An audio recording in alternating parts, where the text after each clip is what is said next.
What's going on, guys? Welcome back to the channel. I know it's been quite a while since I've been able to post.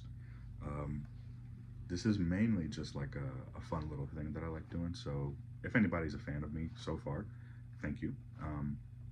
Please feel free to like, comment, subscribe on this video. I would love to see some discussion in the comments, and let's go ahead and just get right into it. So, I wanted to try and talk to today about how JJK has been as of late. Today is March 28th, 2024. So, there's been a lot of discourse online, a lot of things on TikTok, especially that'll date this video if TikTok ever gets banned. Um, the the pattern that people have been seeing is that Sukuna, you know, gets challenged by somebody. They kind of put up a little bit of fight, do like no damage pretty much. He one shots them, and then it goes to the next person.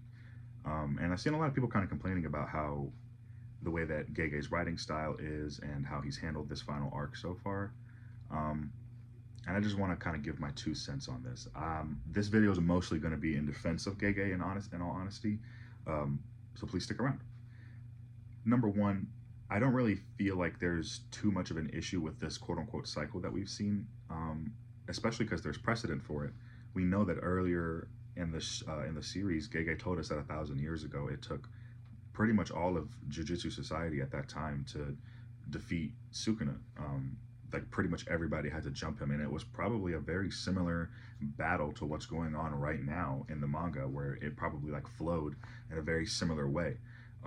So that's what Gege is also trying to paint for. He's trying to show us how much more powerful this threat is, and how he's already set the precedent that this generation of Jujutsu sorcerers isn't as strong as the generation from 1,000 years ago, and it took every single one of them 1,000 years ago to defeat Sukuna. So obviously, it's going to take a lot more work to do that this time around. I mean, the series has kind of already told us that, so I'm not really sure why there is confusion or why like people are upset by this. Gege has told us since the beginning that this is how the plot's going to go. It's going to require everybody to fight Sukuna. Now, one of the things that people might also have a problem with is like the way that the chapters are. It kind of, because of the cycle itself, it kind of feels like, oh, Yuta and Yuji come in, and then it was Maki, and then it was fucking it was Higuruma, and I mean, like there's a bunch of characters coming in and getting one shot essentially, and then having to leave. But the other thing that I want to remind you guys is that we're reading this manga weekly, sometimes bi-weekly, depending on the breaks that Gege takes. So to us, it feels like that's what's happening. But once the story is all done, JJK is not meant to be digested week by week by week by week like that. It's a story. It's meant to be digested as a whole once it's finished. So when you're going back and you're reading this arc as a whole, it's not going to feel the same way, especially when it gets animated, for example. It's not going to feel like that. Each fight is probably only going to be about a minute and a half long, and it's really going to more so feel like everybody's throwing everything at Sukuna over and over and over and over again, and he's just fucking blocking and countering and dodging everything, and having an answer for everything. And that's what he's supposed to do. He's the strongest sorcerer of all time. If the roles were a little reversed, like I would like to give you guys an example. If Gojo is the person, for example, in Sukuna's position, the same thing would be probably happening. You know what I mean? Like, because he's so much more above everybody else. This is kind of what their strategy is. You guys have to remember the original strategy was for Gojo to beat Sukuna. That was the original plan. Plan A was for Gojo to win. That didn't happen. So now plan B is for everybody to throw everything they possibly can at Sukuna. Well, okay, that comes with a few caveats. Yuta has to go over here and defeat and help out the comedian dude and defeat our other main villain. I can't remember the dude's name right now. I'm blanking. Sorry, Kenjaku. There we go. Yuta has to go over there and defeat Kenjaku on his own, and then he has to rush back to the battlefield. There's a lot of heavy hitters gone from the series by this point. We don't have our Star Rage girl. Toto's gone. Hikari's being held up by Urame. Not that Hikari would really like do much against Sukuna in the first place, but there's a lot of really heavy hitters that are no longer around in the story. We have some heavy hitters, quote unquote. Maki's really strong. Yuji's really strong. Obviously, Yuta's really strong. But like, you got to remember, our side has been weakened too. The JJK side has been severely weakened. A lot of our strongest people have been killed off before this battle with Sukuna kicked off, and that's kind of the whole point as well.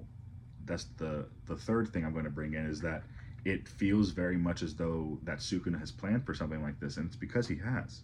He's been conscious for the last 1,000 years. He's been sealed away, but he's been conscious for the last 1,000 years. He's been aware of what's been going on. He absorbed information through Yuji as soon as he was in his body, and he's been able to observe the world around him and come up with a plan. He's been planning this for a very long time. Ever since Kenjaku probably came to him with his offer, he's been planning this. So we know that Sukuna has been preparing in a way to defend himself against all these attacks. He's done this before, obviously. So this is mainly, like I said, in defense of the writing style that Gege is using here, because I don't really feel like everybody's grasping the full picture of what he's really trying to show. He's trying to show how hopeless this is. He's trying to show how much of a despair that Sukuna is able to bring to the JJK world. For example, another thing I've been seeing a lot of people complain about is that Nobara hasn't come back and Todo hasn't come back. That's not the story that Gege's writing, guys. He's not writing your typical happy-go-lucky shonen. I mean, look at Chainsaw Man. Look how many people have died in Chainsaw Man. Look at how many people have died by the ends of Hell's Paradise. These are considered the 3 dark manga. That's like the whole point. It's supposed to be unsatisfying. You're not supposed to be happy with what happened to Todo. You're not supposed to be happy with what happened to Nobara. They're not coming back. And that's just the way it's supposed to be. That's the story that Gege's writing. If you want to read a story like that, go read My Hero Academia or go read Black Clover, where all the characters never die and they get revived at the last second. But that's not what's going to happen here.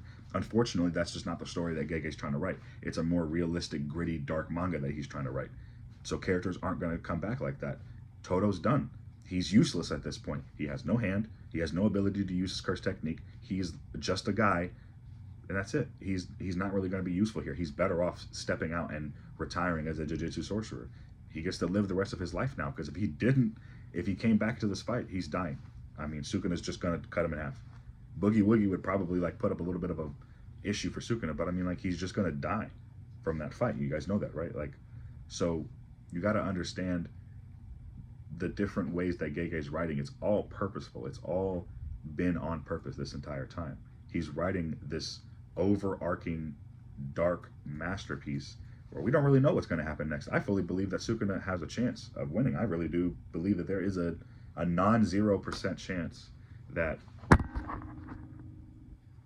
I really do believe that there is a non-0% chance that Sukuna could win. There's an entire possibility that the way that Gege writes this story, he might have the villain win. I don't know.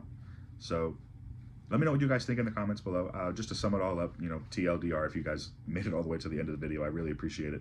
I don't really think it's fair to be judging Gege's writing style, especially when the story isn't done yet, and especially when we've seen the precedents for this kind of stuff earlier on in the series. We already really know that this was going to happen, so I'm not really sure where the confusion or surprisings come from. R.I.P. Gojo. Gojo's definitely coming back, though. My glorious blue-eyed king shall return. I'll catch you guys in the next one. Peace.